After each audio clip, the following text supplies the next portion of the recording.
সদিচ্ছা। দেখতে গেলে 3 অক্ষরে তৈরি এই শব্দ, কিন্তু সমস্ত ত্রিলোক তার উপরই আধারিত। আপনি এই সংসারে এসেছেন, তখন অবশ্যই শ্বাস নেবেন, কিন্তু তার বদলে আপনাকে কিছু তো দিতেই হবে। আপনার উপর নির্ভর করছে আপনি কি দেবেন। কি দেবেন এই সংসারকে, এই সমাজকে, নিজের পরিবারকে, আর তার বদলে কি নেবেন? যশ নাকি অপযশ? দেখুন, এক ছিল রাবণ, যে কিনা সমুদ্র পার করল সীতাকে অপহরণ করার জন্য, আর এক ছিলেন রামচন্দ্র, যিনি সমুদ্র পার করেছিলেন, সেতু বানিয়ে গিয়েছিলেন সীতাকে ফিরিয়ে নিয়ে আসার জন্য। দুজনেই সমুদ্র পার করেছিলেন, শুধু পার্থক্য ছিল সদিচ্ছাকে বোঝার, লক্ষ্যের। অনেক মানুষের যাত্রা একরকম হতেই পারে, কিন্তু আনন্দ তখনই লাভ করবেন যখন লক্ষ্য শুভ হবে, মহান হবে। এই লক্ষ্য দিয়ে এই সংসারের কল্যাণ হবে এবং মানুষের সম্মান হবে। যদি আপনার সংকল্প উচিত হয়, তাহলে আপনার লক্ষ্য উচিতই হবে, নয়তো শুধুমাত্র বিনাশ হবে। আর উচিত এটাই হবে যে বিনাশের হাত থেকে যেন নিজেকে বাঁচানো যায়, কি বলেন? তাই জীবনে যে লক্ষ্য স্থির করছেন, মনে রাখবেন তা যেন শুভ লক্ষ্য হয়। যদি এরকম হয়, তাহলে আপনার যাত্রা, আপনার জীবন দুটোই শুভময় হবে। আসুন আর আমার সাথে ভালোবেসে বলুন, রাধা রাধা। কখনো কখনো মানুষ মনে করেন যে সে নিজেই সব থেকে বেশি শক্তিশালী, তিনি হলেন জ্ঞানী। দেখুন, এটা ভালো ব্যাপার যে আপনার মধ্যে শক্তি আছে, জ্ঞান আছে, আর এটা শুধু আপনার জন্য নয়, এই সমস্ত সমাজের জন্য, দেশের জন্য, সমগ্র পৃথিবীর জন্য অত্যন্ত আবশ্যক। কিন্তু এই কথাটাও বোঝা অত্যন্ত আবশ্যক যে এই জ্ঞান যেন কখনো অহংকার না হয়ে ওঠে। যখন মানুষের মধ্যে জ্ঞান থাকে, তখন সে রাম হয়ে ওঠে। রাম, যিনি সমুদ্রের বুকে সেতু বানিয়েছিলেন, বানর সেনার দ্বারা রাক্ষস রাজকে পরাজিত করেছিলেন, আর চিরকালের জন্য সবার কাছে আদর্শ হয়ে উঠেছিলেন। আর যদি মানুষের মনে অহংকার জন্মায়, তাহলে সে রাবণ হয়ে ওঠে। দেশে বিদেশে যতই খ্যাতি থাকুক না কেন, সে রাক্ষস হয়ে ওঠে, নিজের সাথে সাথে সমস্ত কুলের বিনাশ করে বসে। এবার জ্ঞান নাকি অহংকার? আপনার কি চাই সেই সিদ্ধান্ত আপনার, আর আপনার এই সিদ্ধান্তই নিশ্চিত করবে যে আপনার কর্ম কি হবে, আর আপনার এই কর্মই নিশ্চিত করে দেবে আপনার প্রারব্ধ কি হবে। তাহলে শুভ কর্ম করুন আর আমার সাথে ভালোবেসে বলুন, রাধা রাধা। আপনি কখনো পাখিদের দেখেছেন? যেভাবে মানুষ তার সন্তানকে জন্ম দেয়, পাখিরাও সন্তানদের জন্ম দেয়। আর যেই তার সন্তান এই সংসারে প্রবেশ করে, সেই পাখি তাকে আগলে রাখে, তার যত্ন করে, ওর জন্য বাসা বানায়, ওর জন্য দূর কোথাও থেকে খাবার নিয়ে আসে, নিজের ঠোঁট দিয়ে ওর মুখে খাবার খাইয়ে দেয়, সবকিছু করে। কিন্তু একটা কাজ পাখি করে, কিন্তু মানুষ কখনোই করে না। যখন পাখি মনে করে যে তার সন্তান বড় হয়ে গেছে, ওকে এবার ওরা শিখতে হবে, নিজেকেই আত্মরক্ষা শিখতে হবে, নিজের খাবার নিজেই খুঁজে আনতে হবে, তো সেই পাখি তার সন্তানকে বাসা থেকে বের করে দেয়। তারপর সেই পাখির সন্তান নিজে উড়তে শেখে, আত্মরক্ষা করতে শেখে, এবং আস্তে আস্তে সে আত্মনির্ভর হয়ে ওঠে। কিন্তু মানুষ কি তার সন্তানের সাথে এটাই করে? কখনোই নয়। মানুষ তার সন্তানকে নিজের সাথে বেঁধে রাখে, সব সময় তার লালন পালনের, তার দেখাশোনার ব্যবস্থা করে রাখে, আর এটাই ভাবেন যে আমি হলাম ওর পালন কর্তা, ওর খেয়াল রাখা তো আমার কর্তব্য। কিন্তু না, এই কাজ করতে করতে উনি আস্তে আস্তে নিজেরই সন্তানের শত্রু হয়ে ওঠেন, তার বিকাশের শত্রু হয়ে ওঠেন। তাই যখন সন্তান বড় হবে, তখন অবশ্যই ভালোবাসুন, কিন্তু পাখির মতো কঠোর হওয়াও প্রয়োজনীয়, তবেই তার বিকাশ হবে। ওকে নিজের কষ্ট নিজেকেই সহ্য করতে দিন, শিখতে দিন জীবনের অনুভূতি কেমন, তবেই তার বিকাশ হবে। নয়তো সেই সন্তান আজীবন আপনার জন্য বোঝা হয়ে থাকবে, আর আপনি তার বিকাশের পথে আজীবন বাধা হয়ে থাকবেন। আর আমার মনে হয় না আপনি সেটা চাইবেন, তাই তো? আসুন আমার সাথে ভালোবেসে বলুন, রাধা রাধা। রামধনু আমাদের সকলের প্রিয়।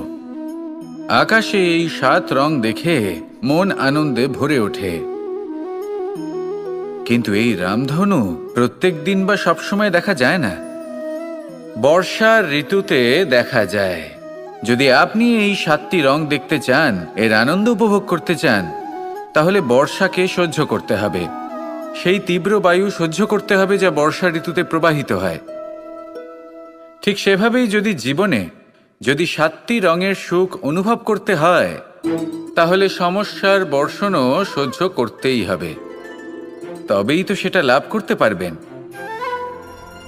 মনে রাখবেন, একটি ছোট্ট শিশু যখন তার খিদে পায়, তখন কিন্তু সে নিজে মাকে সেটা জানাতে পারে না, বলতেও পারে না।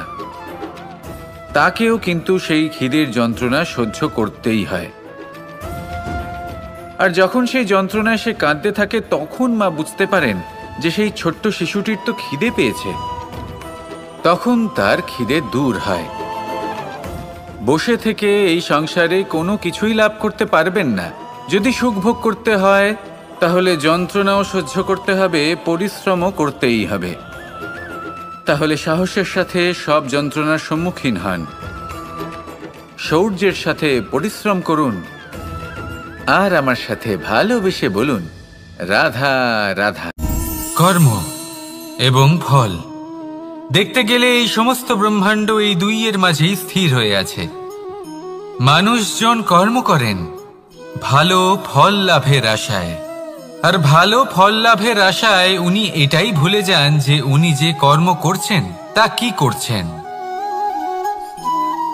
আমি বলেছিলাম কর্ম করুন ফলের চিন্তা না করে, কিন্তু কি কর্ম করছেন সেই বিষয়ে ভাবাটাও অত্যন্ত আবশ্যক। নয়তো অনেক সময় আমরা এমন কর্ম করে ফেলি যা না চাইতেও বিষে পরিণত হয়। যা হয়েছে দুঃশাসনের সাথে, দুর্যোধনের সাথে, গুরু দ্রোণের সাথে। একজনের মানসিকতা উচিত ছিল না, একজনের বিবেক উচিত ছিল না, আরেকজন যে পক্ষ নির্বাচন করেছিলেন সেই পক্ষ উচিত ছিল না। আর যা কিছু ওনাদের সাথে হলো, আপনার আমার আমাদের সকলের সাথে তা হতে পারে। আমি বলেছিলাম কর্ম করুন, ফলের চিন্তা করবেন না, কিন্তু এই কর্মের বিষয়ে বিচার করে দেখাটাও ততটাই আবশ্যক। দেখুন, কর্ম করার উচিত প্রক্রিয়া ফলের চিন্তা না করা। কিন্তু যদি আপনার কর্ম শুভ হয়, তাহলে তার ফলও নিয়তি আপনাকেই দেবে। সর্বদা কর্ম করার সময় এটা ভাবুন যে আপনার এই কর্ম এই সংসারকে, এই সমাজকে, আপনার পরিবারকে, আপনার আশেপাশের মানুষজনকে কোন দিশায় নিয়ে যাবে। যদি এটা সবার জন্য মঙ্গলময় হয়, তাহলে কর্ম করতে থাকুন। আর হ্যাঁ, নিশ্চিত রূপে ফলের চিন্তা করবেন না। আসুন আমার সাথে ভালোবেসে বলুন, রাধা রাধা। পরিচয়। এই সংসারে প্রত্যেক ব্যক্তি নিজের পরিচিতি অর্জন করতে চান। পরিচিতি অর্থ এটা নয় যে আপনার নাম কি। পরিচিতির অর্থ হলো এটা যে প্রত্যেক ব্যক্তি এটাই চায় যে এই সংসার আমাকে চিনবে, জানবে আর আমাকে সম্মান করবে। কিন্তু এই সব অর্জন করার পূর্বে এটা বুঝুন যে এই পরিচিতির আসল অর্থটা কি। যদি কোনো ব্যক্তি এটা বলেন এর পরিচয় হলো এটাই যে সে একজন ধনী পিতার পুত্র, তাহলে সেই পরিচিতি পুত্রের নয় বরং তার পিতার। যদি কেউ এটা বলে যে সেই ব্যক্তির পরিচয় হলো সে খুব সুন্দর, তাহলে সেই পরিচয় হলো তার রূপের, সেই ব্যক্তির নয়। বাস্তবে পরিচয় কি? আপনার সান্নিধ্য লাভ করে কোনো ব্যক্তি কি অনুভব করতে পারে, তার কি ধরনের অনুভূতি হয়। আপনার পদ, আপনার সম্পত্তি, এই সব কিছুর ঊর্ধ্বে হলো আপনার আসল পরিচয়। যদি কোনো ব্যক্তি আপনাকে স্মরণ করেই প্রসন্ন হয়ে যান, তাহলে সেটাই হলো শ্রেষ্ঠ পরিচয়। তাই এই সংসারে নিজের শ্রেষ্ঠ পরিচয় গড়ে তুলুন আর আমার সাথে ভালোবেসে বলুন, রাধা রাধা। বটবৃক্ষের বীজ সর্ষের দানার থেকেও ছোট হয়, কিন্তু যখন তা নিজের রূপ ধারণ করে তখন তা বিশাল বৃক্ষের আকার ধারণ করে, যা সহস্র বছর ধরে বেঁচে থাকে। ছায়া প্রদান করে, পাখিদের আশ্রয় প্রদান করে, আর দেয় পথচারীদের বিশ্রাম করার স্থান। কেন?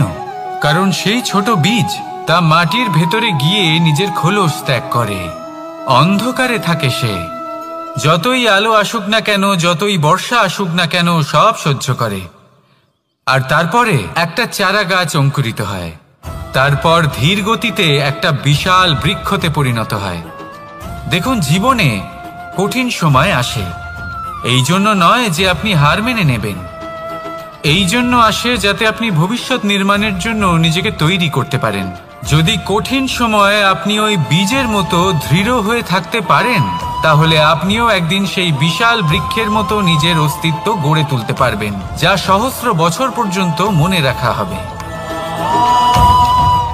আসুন আমার সাথে ভালোবেসে বলুন, রাধা রাধা। এই ব্রহ্মাণ্ড কত বৃহৎ, তাই না? যার সম্মুখে এই পৃথিবীকেও একটা বিন্দুর মতো মনে হয়। আর এই পৃথিবীতে আমরা কে হই, আমাদের আকার কিরকম, আমাদের অস্তিত্বই বা কি? যখন আমরা এভাবে ভাবি তখন মনে হয় আমরা কিছুই নই। তা আমরা যখন কিছুই নই, তাহলে আমরা এত চিন্তা করি কেন? কি ভেবে ভয় পাই? কাকেই বা এত ভয় পাই? কে আমাদের মারতে পারে আর কেই বা আমাদের জন্ম দেবে? আত্মার আসলে না কখনো জন্ম হয় আর না কখনো মৃত্যু। আত্মা শুধুই শরীর বদল করে। আপনি, আমি, আমরা সকলে এই শরীর নয়, আমরা হলাম আত্মা, যা হলো পরম আত্মার পরম অঙ্গ। সেই জন্য মনে রাখবেন, বাইরের কোথাও দেখবেন না, নিজের অন্তরের গভীরে গিয়ে দেখুন, আত্মাকে উপলব্ধি করতে শিখুন। ক্লেশ, ভয়, চিন্তা, এই সব কিছুর থেকে নিজেকে দূরে রাখুন, তাহলেই উপলব্ধি করতে পারবেন পরমাত্মাকে। তাহলে আসুন আমার সাথে ভালোবেসে বলুন, রাধা রাধা। পরিবর্তন এই সংসারের শাশ্বত নিয়ম। কোনো রাজা নেই যিনি চিরকাল রাজা থাকেন, কোনো ধনী ব্যক্তি নেই যিনি চিরকাল ধনী থাকবেন। এই সংসারে সূর্যের স্থান নেওয়ার জন্য চন্দ্রিমার আগমন ঘটে। কোন স্থান যাকে পতিত বলা হয়েছিল, সেখানে মহল তৈরি হয়েছে। কোন স্থান যাকে আজ মলিন বলা হয়েছে, কাল সেখানে মন্দিরও স্থাপন হতে পারে। কোনো ঋতু চিরকালের জন্য থাকে না, কখনো সময় চিরকাল একরকম থাকে না। আজ যে আপনার কাছে রয়েছে, কাল অন্য কারোর ছিল। আজ যে আপনার কাছে রয়েছে, কাল তা অন্য কারোর কাছে চলে যাবে। আপনার সাথে কিছু থাকলে তা হলো আপনার কর্ম, কিন্তু সেই কর্মের পরিণামও আপনার নয়। আপনি শুধু কর্ম করুন, বাকি সবকিছুই পরিবর্তনশীল। কিন্তু সেই পরিবর্তনকে দেখে ভয় পাওয়ার প্রয়োজন নেই, তাকে স্বাগত জানান। যদি আপনি হাসি মুখে সেই পরিবর্তনকে স্বাগত জানান, তাহলে এই পরিবর্তনও হাসি মুখে আপনার সাথে থাকবে। আসুন আমার সাথে ভালোবেসে বলুন, রাধা রাধা। সঞ্চয়। মানুষের যখন থেকে বোধবুদ্ধি হয়, সঞ্চয় করতে আরম্ভ করে দেন। সঞ্চয় করতে থাকেন ভোজনের, সঞ্চয় অর্থের, সঞ্চয় শক্তির। নিজের জন্য করেন, নিজের পরিবারের জন্য করেন, নিজের স্ত্রীর জন্য করেন, সন্তানের জন্য করেন, সন্তানের সন্তানের জন্য সঞ্চয় করেন। সঞ্চয় করার জন্য ওনার কাছে অনেক কারণ রয়েছে, কারণ উনি এটা ভাবেন যে এই সঞ্চিত শক্তির জন্য কেউ ওনার কোনো ক্ষতি করতে পারবে না। মানুষ ভুলে যান একটা গুরুত্বপূর্ণ কথা, এই সত্য, উনি এই সংসারে খালি হাতেই এসেছিলেন, আর এখান থেকে ওনাকে খালি হাতেই যেতে হবে। যা এখানকার তা এখানেই থেকে যাবে। আর যদি কিছু ওনার সাথে যায়, তা হলো ওনার কর্ম, আর কিচ্ছু নয়। তাই যদি কিছু অর্জন করতে চান, তাহলে শুভ কর্ম অর্জন করুন, আত্মশক্তি অর্জন করুন, কারণ পরলোকে এটাই হবে আপনার সম্পত্তি। তাহলে কি এটা আপনি অর্জন করতে চান না? আসুন আর আমার সাথে ভালোবেসে বলুন, রাধা রাধা। সদিচ্ছা। দেখতে গেলে 3 অক্ষরে তৈরি এই শব্দ, কিন্তু সমস্ত ত্রিলোক তার উপরেই আধারিত। আপনি এই সংসারে এসেছেন, তখন অবশ্যই শ্বাস নেবেন, কিন্তু তার বদলে আপনাকে কিছু তো দিতেই হবে।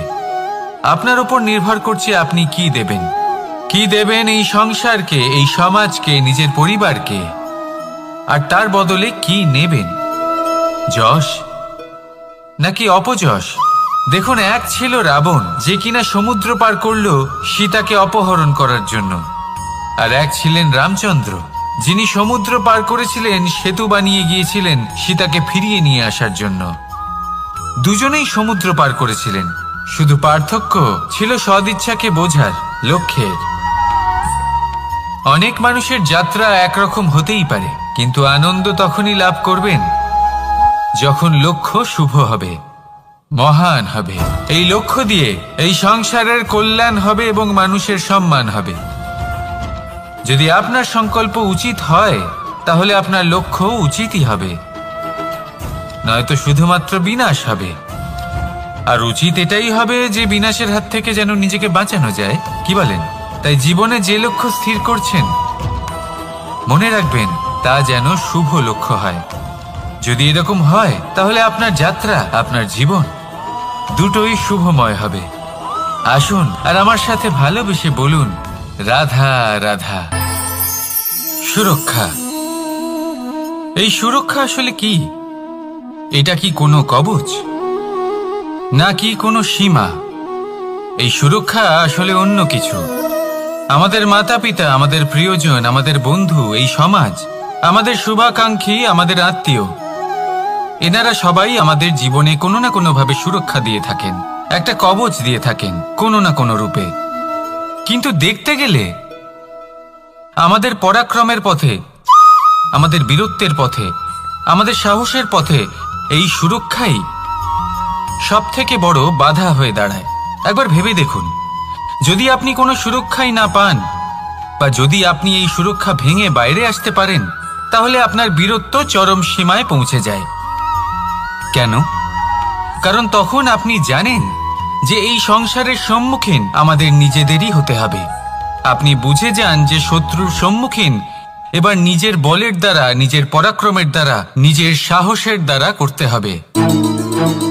আর তখন আমাদের মনের মধ্যে এই শক্তি জাগ্রত হয়। এই শক্তি অন্তরেই বসবাস করে, শুধু এটা চিনে নিতে হবে, একে জাগ্রত করতে হবে। আর এটা সুরক্ষা ভেঙে যাওয়ার পরেই সম্ভব হয়। আর যারা নিজের শক্তি সম্পর্কে জানেন, যিনি নিজেই জানেন তিনি কতটা শক্তিশালী, তিনি নিজেই নিজের সুরক্ষা কবচ চিরকালের মতো ভেঙে ফেলে দেন, ঠিক কর্ণের মতো। আর তারপরে দেখুন, আপনার পরাজয় হোক বা বিজয়ী হোক না কেন, সেটাই অনেক বড় হয়, সেটাই প্রশস্ত হয়ে থাকে। সেই জন্য ত্যাগ করুন নিজের ভয়কে, নিজের আশেপাশের এই সুরক্ষা চক্রকে ভেঙে ফেলুন, আর সম্মুখীন হন এই সংসারের নিজের শত্রু সম্মুখীন হন। পরাক্রমের এই অঙ্কুর, তা অঙ্কুরিত হওয়ার জন্য বীজের উপরের এই কবচ, এটা ভেঙে যাওয়া অতি আবশ্যক। আসুন আমার সাথে ভালোবেসে বলুন, রাধা রাধা। যখন আমরা হাঁটতে থাকি আর আমাদের পায়ে কাঁটা বিঁধে যায়, তখন মুখ দিয়ে আহ বেরিয়ে আসে, কান্না চলে আসে, আর অনেক সময় অভিশাপও বেরিয়ে আসে। কিন্তু আমরা কি কখনো এটা এইভাবে দেখেছি, এইভাবে ভেবেছি যে আমরা যে পথে চলেছি সেই পথে কাঁটা বিঁধেছে, নাকি আমরা সেই পথ নির্বাচন করেছি যাতে শুধুই কাঁটা রয়েছে? নাকি আমরা এভাবে ভেবে দেখেছি যে এই কাঁটা আমাদের কষ্ট দিতে এসেছে, নাকি এটা আমরাই বিছিয়ে রেখেছিলাম? সাবধান থাকা উচিত ছিল, কারণ কাঁটা বিঁধলে যন্ত্রণা হবে, চিৎকার করে ফেলতে পারি, মুখ থেকে অভিশাপও বেরিয়ে আসতে পারে। কিন্তু এই অভিশাপ শুধুমাত্র আমাদের তরফ থেকে অভিশাপ হয়, সামনের ব্যক্তিটির ওপরও নির্ভর করে। এবার সেই ব্যক্তি যদি এমন হয় যে ফুল আর কাঁটা এই দুই সমানভাবে গ্রহণ করতে পারে, তার কাছে অভিশাপও বরদানে পরিণত হয়। শেষ পর্যন্ত ব্যাপারটা দাঁড়ায় ভাবনা, চিন্তা, দৃষ্টিভঙ্গির ওপর। কারণ আপনার এই ভাবনাই সত্যি হয়ে সামনে আসে। সেই জন্য এই ভাবনা, চিন্তা, মানসিকতাকে গুরুত্ব সহকারে দেখবেন। এই বিবেচনা নিয়ে বিবেচনা করতে শিখুন। আমার কথার অর্থ হলো যে জীবনে যখন এরকম কিছু একটা ঘটবে, তখন ভেবে দেখুন যে এরকম কেন হলো, আপনি কি এমন কোনো কর্ম করেছিলেন যার কর্মফল এটা? এমন কোনো কাজ যা অনুচিত ছিল, অসত্য ছিল, যা অভদ্রতার কারণ ছিল? ভেবে দেখা প্রয়োজন। দেখুন, ইচ্ছে হলো আপনার যে আপনি কি করতে চান। ভাবনা আপনার, সত্য আপনার, জীবন আপনার, সিদ্ধান্ত আপনার। আসুন আর আমার সাথে ভালোবেসে বলুন, রাধা রাধা। সময়, এই সময় আসলে কি? এই সময় একটা সরল রেখা তো কখনোই নয়। সময় হলো একটা চক্র, যেখানে এর আদি সেখানেই হলো এর অন্ত, আর যেখানে তা শেষ হয় সেখান থেকেই তার শুরু হয়। এই সময় একটা অত্যন্ত বিচিত্র চিন্তা, বিচিত্র ভাবনা, একটা বিচিত্র বস্তু যা কেউ বুঝতে পারেন না। এই সময়ের লীলা, এর কোনো প্রমাণ নেই, কোনো জ্ঞান নেই, কোনো পরিমাপ নেই। শুধু এটুকু আমরা জানতে পারি, যেখানে শেষ হবে সেখান থেকে একটা নতুন সূচনাও হবে। যা আজ আপনার কাছে আছে কাল অন্য কারোর কাছে যাবে, তারপরে তার কাছ থেকেও অন্য কারোর কাছে যাবে, তারপরে তার থেকেও ছিনিয়ে নেওয়া হবে। এই নিয়তির একজনের কাছ থেকে অন্যজনের কাছে আদান প্রদানের এই সময় হলো আপনার সময়। এই সময়ের সদ্ব্যবহার করুন, এই সময়কে বাঁচুন। আপনাকে শুধু এটাই সুনিশ্চিত করতে হবে যে আপনি কোন পক্ষে আছেন। আর সত্যি বলতে কি, আপনার জীবনের পরিণাম নির্ভর করে আপনার নির্বাচনের ওপর। আপনি কোন পক্ষ নির্বাচন করছেন।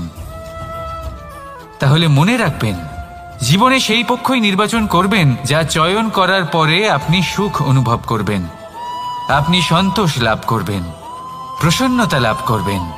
আর আমি এটাই সুনিশ্চিত করব যে এই পক্ষ যেন শান্তির পক্ষ হয়, এই পক্ষই যেন প্রেমের পক্ষ হয়। তাহলে চিন্তা করবেন না, আর আসুন আমার সাথে ভালোবেসে বলুন, রাধা রাধা। দৃষ্টি আর দৃষ্টিভঙ্গি, এই সমগ্র লীলা হলো এই দুইয়ের। বিচিত্র হতে পারে, কিন্তু এটাই সত্যি। এবার আপনাকে একটা উদাহরণ দিয়ে বোঝাই। অনেক সময় আপনি কোনো ব্যক্তিকে এটা বলতে শুনবেন যে আমি আমার নিজের উপরে গর্ব করি, আমি নিজেকে নিয়ে গর্ব করি, আমি খুব ভালোভাবে আমার মা বাবার সেবা করি, ওনাদের আমি সবসময় সুখী রাখি, ওনাদের আমি একটা বাড়ি দিয়েছি, সকল সুখ সুবিধা দিয়েছি, ওনাদের জীবনে প্রত্যেক জিনিস দিয়েছি আর দেব যা তাদের প্রয়োজন। এবার আমাকে বলুন যে আপনি কে হন। আপনি হলেন সেই বীজ যা আপনার মাতা পিতা রোপণ করেছেন। আপনার মা বাবাই আপনাকে এই সংসারে জন্ম দিয়েছেন। এবার এইসব কথার কি তাৎপর্য? এই হলো সেই ব্যক্তির দৃষ্টিভঙ্গি। এবার দেখা যাক এই প্রকৃতি আমাদের কি শেখায়। কখনো কোনো গাছকে দেখবেন, যখন সেই গাছে ফল আসে, সে মালিকে এটা বলে না যে দেখো আমি তোমাকে ফল খেতে দিচ্ছি। সেই বৃক্ষ এটা বলে না যে দেখো আমি তোমায় আহার করতে দিচ্ছি, কারণ ও জানে যে এটা হলো সেই মালির পরিশ্রম, এটা হলো তারই কর্মের ফল, আর এটা তারই পাওয়া উচিত। সে বলে যে তোমার জিনিস তোমাকেই অর্পণ করলাম, এ আমার জিনিস নয়। ও জানে সেই মালির গুরুত্ব আসলে কি। এটা হলো তার দৃষ্টিভঙ্গি। সেই জন্য আপনি জীবনে কোন ব্যক্তির মধ্যে, কোন পশু পাখির মধ্যে, কোন প্রাণীর মধ্যে, কোন পরিস্থিতিতে, কোন আবেগের মুহূর্তে কি দেখতে পাচ্ছেন, সেটা আপনার দৃষ্টিভঙ্গির উপরে নির্ভর করছে। তাই নিজের মনে ধন্যাত্মক ভাব জাগ্রত করুন, শুভ চিন্তা নিয়ে আসুন।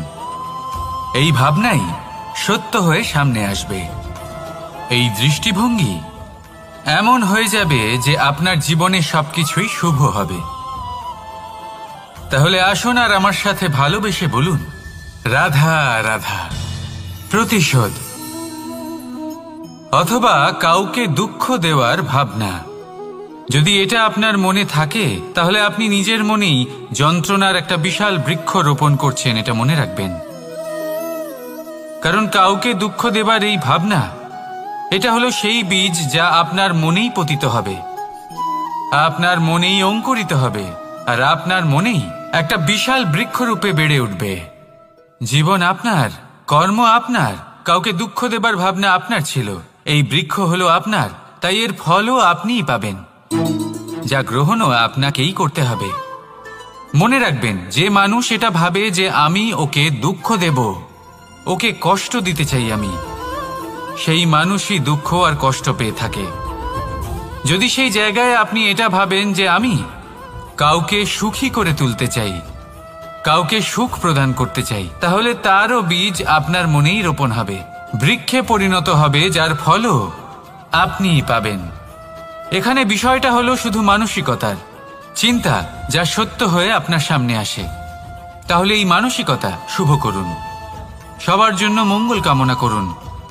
অন্যের মনে আপনার জন্য ভালো চিন্তা থাকুক বা না থাকুক, আপনি সবার জন্য শুভ চিন্তা করে কর্ম করতে থাকুন, তাহলে আপনার সাথেও ভালোই হবে। তাহলে আসুন আর আমার সাথে ভালোবেসে বলুন, রাধা রাধা। সুখ আর অভিজ্ঞতা, এই দুই জীবনে একসাথে কখনোই আসে না।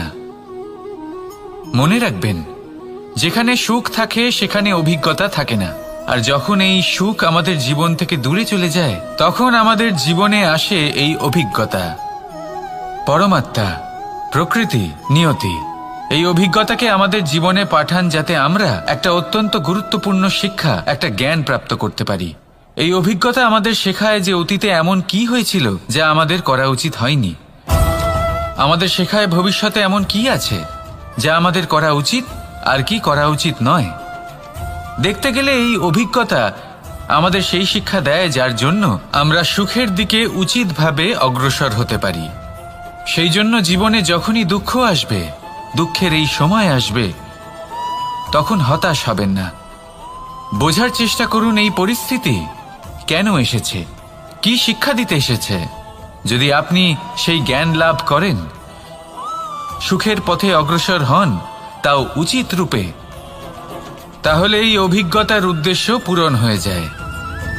তাহলে আসুন আর আমার সাথে ভালোবেসে বলুন, রাধা রাধা।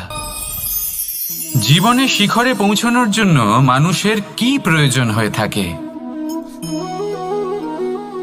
সিঁড়ির। কিন্তু তাও প্রত্যেক মানুষ, প্রত্যেক ব্যক্তি শিখরে পৌঁছতে পারেন না। এর কারণ কি? কারণ একটা হতে পারে যে মানুষ কল্পনা করতে থাকেন কিন্তু সিঁড়ি খুঁজে পান না। কিছু মানুষ খুঁজে নেন কিন্তু তা পেয়ে এতটাই প্রসন্ন হয়ে যান যে তারপর আর কোনো কর্মই করেন না। খুব সোজা ব্যাপার। অনেক মানুষ সিঁড়ি খুঁজে পান না, আর যদি পেয়েও যান তাও যতক্ষণ না তাতে চড়ছেন সেই শিখরে পৌঁছবেন কি করে? যতক্ষণ না আপনি পরিশ্রম করছেন, যতক্ষণ না সেই সিঁড়িতে আপনি চড়ছেন, যতক্ষণ না ক্লান্ত হচ্ছেন, আপনার পায়ে হাঁটুতে ব্যথা না হচ্ছে, ততক্ষণ এই শিখরে পৌঁছানোর সৌভাগ্য লাভ করতে পারবেন না। তাহলে কল্পনার সাথে কর্ম করুন, পরিকল্পনার সাথে পরিশ্রম করুন, সব কিছু পাবেন। আসুন আমার সাথে ভালোবেসে বলুন, রাধা রাধা।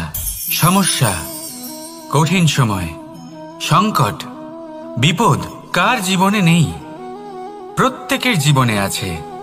কিন্তু আমাকে একটা কথা বলুন, যদি নৌকায় ঢেউকে ভয় পেতে শুরু করে, তাহলে সাগর পার করবে কে? কখনো কোনো ছোট্ট পিঁপড়েকে দেখেছেন, যে আকারে হয়তো ছোট হতে পারে কিন্তু বড় শিক্ষা দিয়ে যায়? কিন্তু আমরা শিখিই না।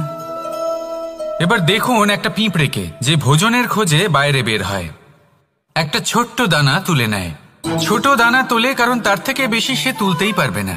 সে দানা নিয়ে চলতে শুরু করে, কোনো দেওয়ালে উঠে পড়ে, আবার পড়েও যায়। সেই দানা দূরে কোথাও একটা পড়ে যায়, তা আবার খোঁজে, তুলে নেয়, আবার চলতে থাকে। পড়ে যায় আবার ওঠে, পড়ে যায় আবার ওঠে। সেই দানাটা রেখে দেয়, আবার বেরিয়ে পড়ে ভোজনের খোঁজে। পরিশ্রম করতে থাকে কিন্তু হার মানে না।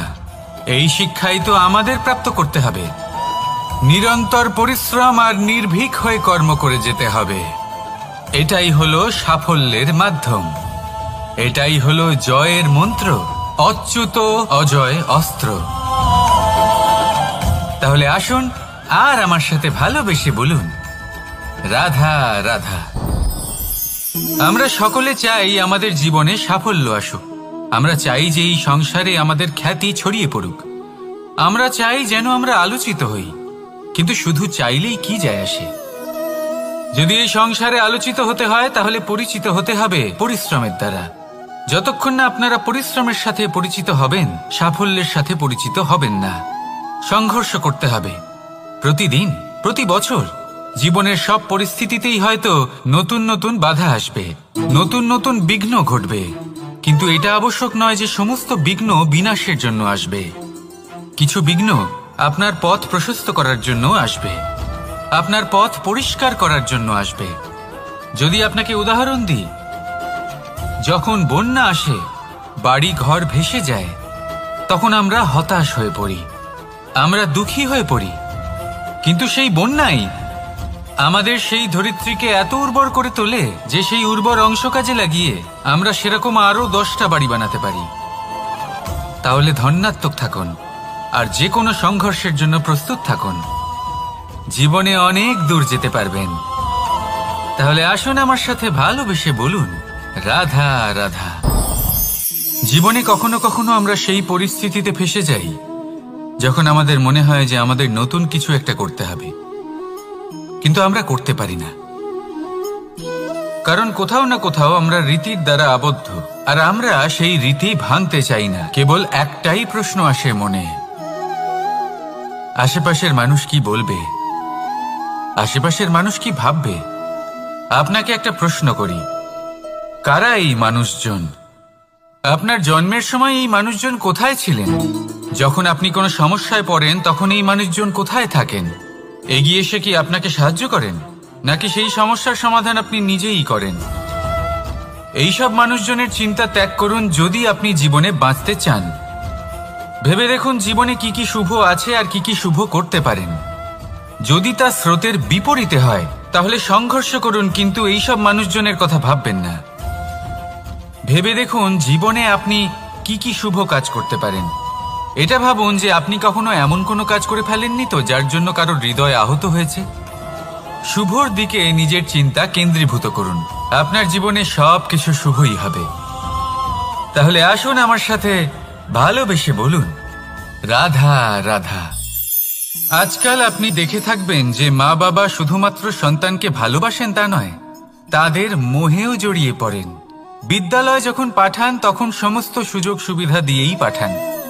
চেষ্টা করেন যে সবসময় যেন সন্তান তাদের চোখের সামনেই থাকে।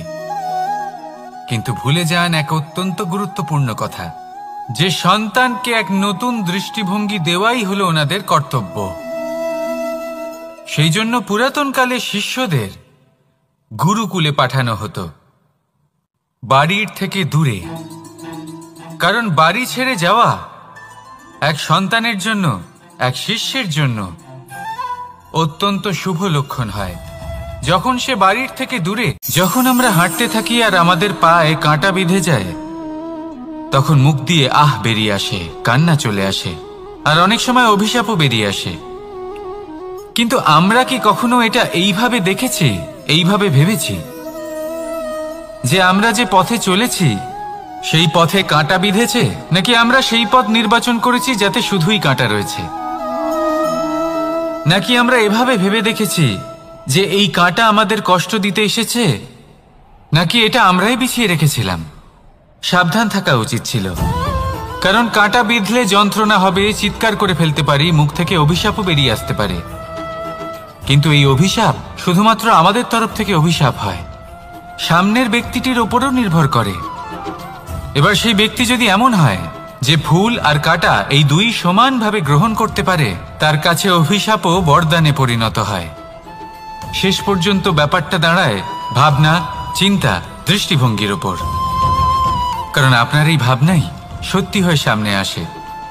সেই জন্য এই ভাবনা, চিন্তা, মানসিকতাকে গুরুত্ব সহকারে দেখবেন। এই বিবেচনা নিয়ে বিবেচনা করতে শিখুন।